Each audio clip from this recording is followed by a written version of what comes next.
The timeline page is extremely important and useful because it tracks everything that happens in the claim, keeping you on top of every event and keeping everything extremely transparent.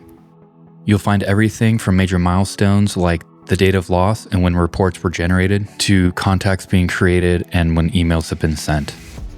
You can filter your timeline based on notes, contacts, custom events, payments, whatever you want to see. You can also manually enter an event by clicking New Entry.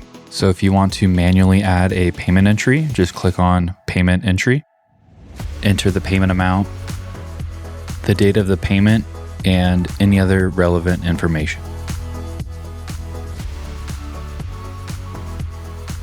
Just click Record Payment to add it to your timeline. You can get more information about the event by simply clicking on the event in your timeline.